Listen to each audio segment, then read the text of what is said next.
présidence de la République et à la primature du Sénégal, Diomaye Faye, Sonko Ousmane. Oh, honte à vous à Dakar, qui hébergeait l'ambassadeur d'Ukraine, qui a reconnu avoir amplement participé à l'assassinat de mes frères. Bonjour les amis et merci de nous suivre sur notre chaîne M3D Entertainment. Nous remercions tous ceux qui nous soutiennent sur cette chaîne et nous demandons aux autres qui sont nouveaux de nous faire le plaisir de s'abonner à la chaîne et de cliquer sur la cloche afin de recevoir des notifications pour de nouvelles vidéos. Alors, cette chaîne qui est dédiée à l'entrepreneuriat africain et l'actualité africaine dans le cadre général. Alors, aujourd'hui, nous allons parler du CEDEAO et de l'AES et de ces panafricanistes qui traitent de traîtres d'autres panafricanistes. Alors, restez scotchés.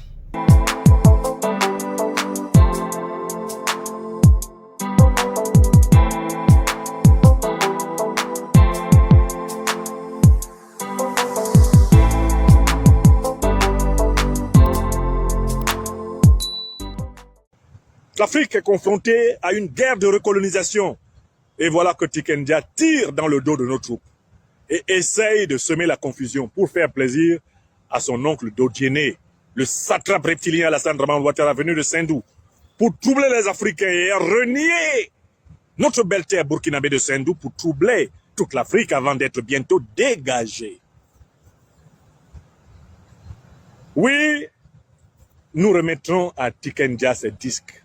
Partout, les familles de nos jeunes frères tombés dans la lâcheté. Et je voudrais ici à Bamako lancer encore un message aux aventuriers ambigus qui sont à la présidence de la République et à la primature du Sénégal.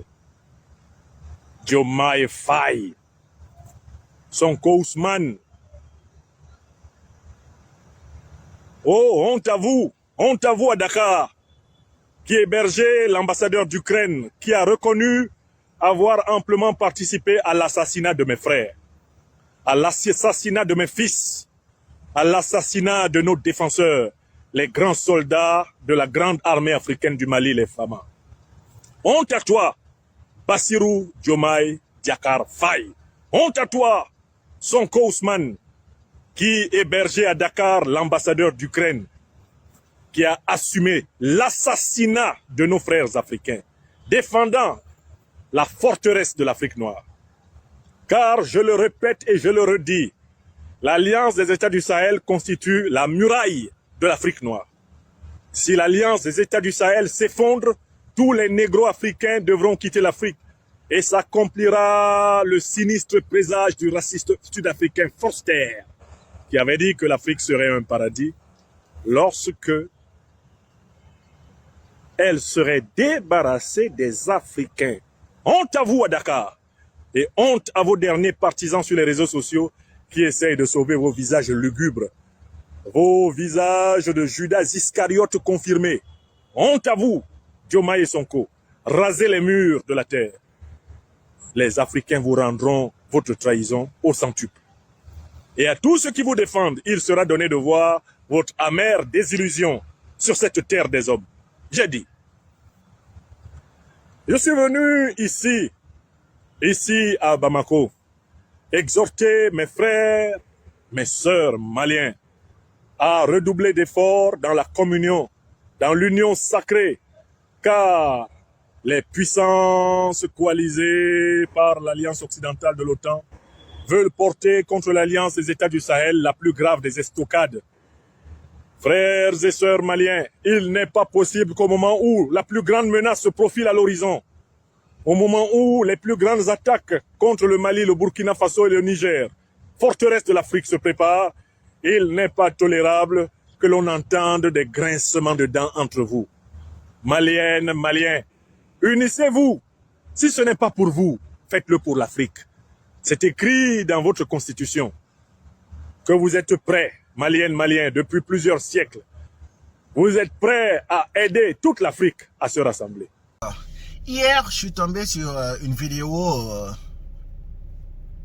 du grand frère Franklin Yamzi, qui est d'origine camerounaise. Et dans ces vidéos, il a blâmé la nouvelle chanson de Tikenja Fakoli.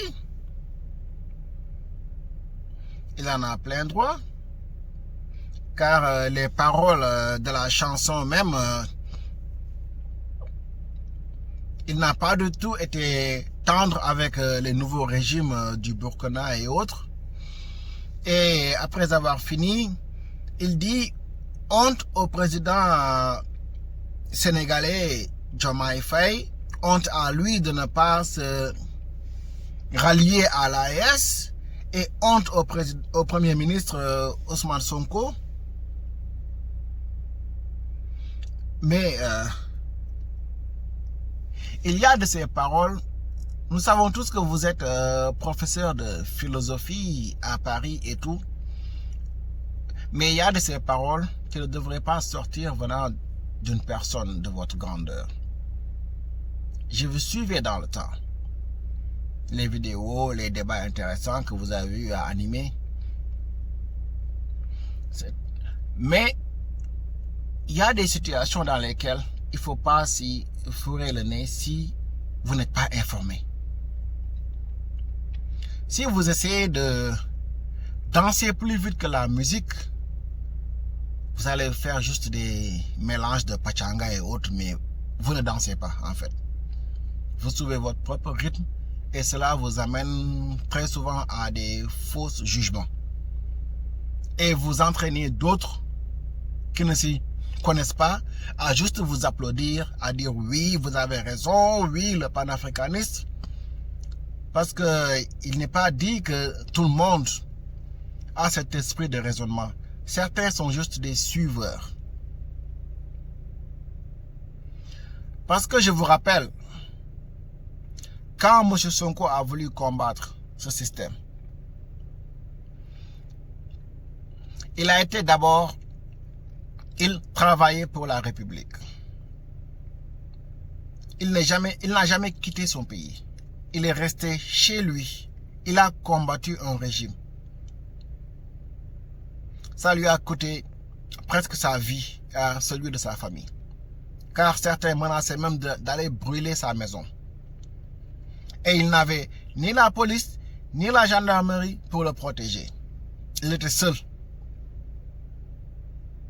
Face à tout un arsenal que l'ex-président Macky Sall avait.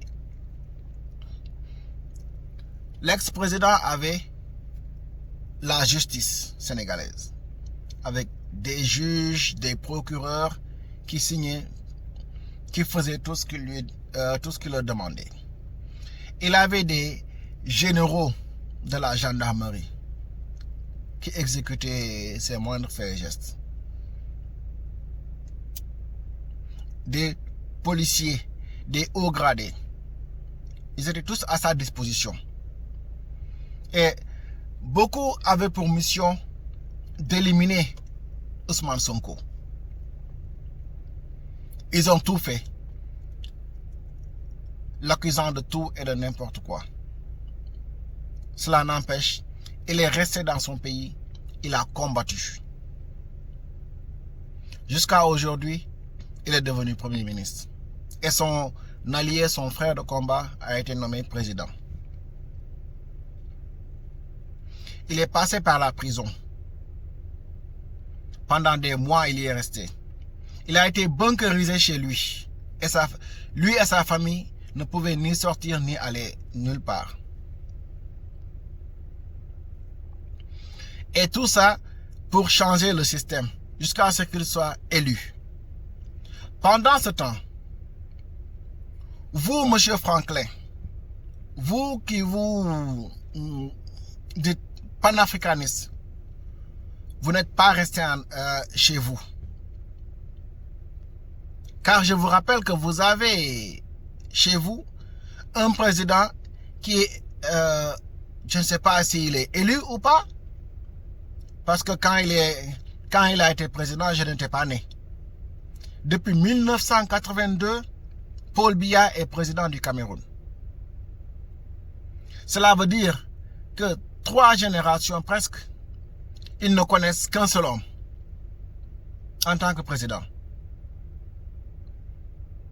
Est-ce que vous parlez de votre pays même? J'en doute très fort. Vous avez déjà des problèmes chez vous et vous essayez de régler le problème du voisin. Et en plus, vous essayez de mélanger un pays. Le Mali et le Sénégal ne font qu'un seul pays. Ils ont été divisés par les Occidentaux. Devant la mémoire de tous nos frères maliens qui sont tombés sur le champ d'honneur il y a quelques jours, présenté au nom du président Bassirou Diomaye Faye, à mon nom, au nom du gouvernement et au nom de tout le peuple sénégalais, à réitérer nos condoléances les plus sincères et les plus attestées. Comme je le dis, le Mali et le Sénégal, c'est un seul et même peuple. Nous partageons tellement de choses qu'on ne peut pas les énumérer ici. C'est pourquoi, quand un tel événement survient au Mali, c'est comme s'il était survenu au Sénégal. Présenter au président de la République, son Excellence M. Assimi Goïta, toutes nos condoléances. Remercier le peuple malien pour son accueil d'aujourd'hui à travers M. le Premier ministre, son Excellence M. Choguel Maïga, qui nous a très bien accueillis depuis notre descente d'avion, avec tout le gouvernement quasiment. Cet entretien a été très instructif. Il nous a permis de passer en revue toutes les questions de l'heure, de discuter de manière ouverte, non pas de manière protocolaire ou solennelle, mais en frère. Parce que comme je l'ai dit, quand je viens ici, je suis chez moi et je viens parler à des frères. Nous avons été en tant qu'opposants les premiers à dénoncer. Et on continue à le dénoncer fermement. L'embargo qui a été fait sur le Mali par des pays frères et malheureusement parmi lesquels notre propre pays. Je l'avais au nom de mon parti dénoncé. Je continue à le dénoncer et comme je l'ai dit, sous notre régime, ces genres de pratiques ne pourront jamais prospérer et personne ne passera par le Sénégal pour soit déstabiliser le Mali ou aucun autre pays frère ou alors lui imposer des sanctions de cette nature. Cela n'a pas changé, ça ne changera pas. Quand il a été question d'une intervention au Niger, ma position a été très claire. De ma cellule de prison, j'avais fait une publication pour dénoncer cela. Cela n'a pas changé aujourd'hui. Nous sommes tous des pays souverains. Nous nous respectons. Nous devons nous respecter dans nos choix souverains. Et nous respectons le Mali dans ses choix. Nous respectons le Burkina dans ses choix. Nous respectons tout le monde. Des choix que nous comprenons. Alors qu'est-ce qu'on nous reproche? D'avoir ou d'être en train de travailler pour continuer à réunir la famille. Depuis quand on peut reprocher à un panafricaniste de faire tout pour qu'on reste dans des cadres solides plutôt que de nous diviser? Nous continuerons à travailler. Et je l'ai dit, quel que soit l'aboutissement ou le choix qui a été fait, cela ne changera absolument rien dans nos relations avec chacun des pays. Allez-y dans votre pays. Constituez-vous en parti politique. Combattez le régime de Paul Biya. Alors, après avoir fait cela, faites-vous emprisonner, faites-vous malmener par des forces de défense, humez les gaz lacrymogènes, matin, midi, soir. Après cela, vous pouvez venir faire face à M. Sonko et parler avec lui d'homme à homme. Mais vous avez préféré rester en France. Et ces gens dont vous traitez de traîtres, ils n'ont jamais insinué qu'ils vont travailler avec la France, qu'ils vont laisser l'armée française au Sénégal. Ils n'ont jamais insinué cela. C'est juste votre interprétation parce que ce qui est impossible, ce sont des civils. Ils ont été nommés démocratiquement en passant par les urnes, ce qui est différent des armes. Et vous vouliez qu'ils fassent pareil. C'est comme être à table avec une autre personne qui a déjà ses cuillères et ses fourchettes et que vous n'en avez pas, et que vous vous levez pour aller en chercher et vous demandez à la personne de vous suivre. Non, il en a déjà. Il n'a pas besoin de vous suivre. Faites votre part et laissez les autres le droit de faire leur part. Laissez les autres la liberté de penser, la liberté de gouverner de la manière dont ils le sentent. Parce que quand ils faisaient leur combat, vous étiez en Europe, sur votre écran, à crier de gauche à droite, mais vous n'êtes jamais descendu sur le terrain. Alors que eux, ils étaient sur le terrain à combattre, jusqu'à avoir ce qu'ils ont. Donc, laissez-les la liberté de diriger comme ils le sentent. Ils ont leur propre agenda, et vous avez les vôtres. Donc, faut pas trop insister sur ou essayer de mélanger deux pays frères en disant que l'autre vous a trahi, celui-là est le bon. Non. Ils n'ont pas les mêmes manières de diriger.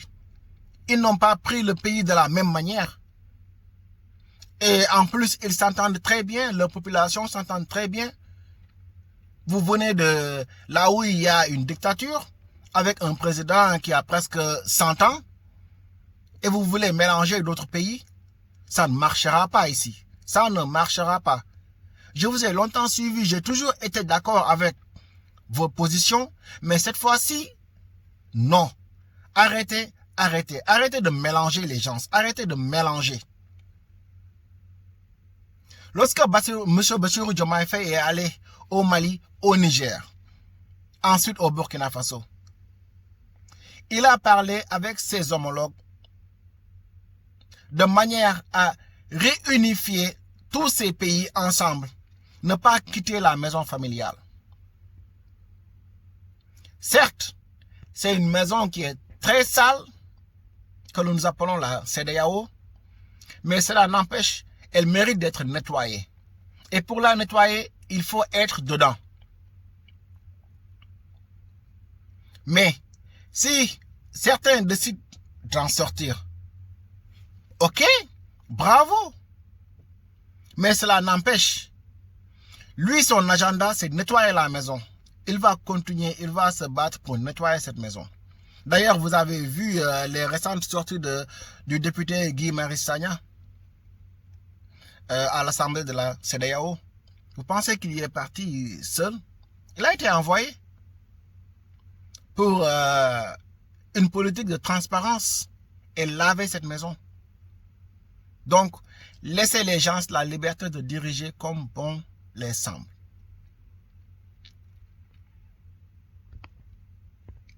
C'est tout ce que j'avais à dénoncer aujourd'hui. Si vous n'êtes pas d'accord avec ces propos, vous êtes toujours libre de les laisser en commentaire. Elles seront toujours les bienvenues. Nous sommes ouverts aux échanges. Si vous êtes d'accord, n'hésitez pas à liker la vidéo, à la partager, afin que certaines personnes comprennent certaines positions et ne pas se laisser guider par certaines personnes qui se réclament panafricanistes, mais qui sont toujours dans la négativité. Et d'ici là, je vous dis à bientôt pour une autre vidéo.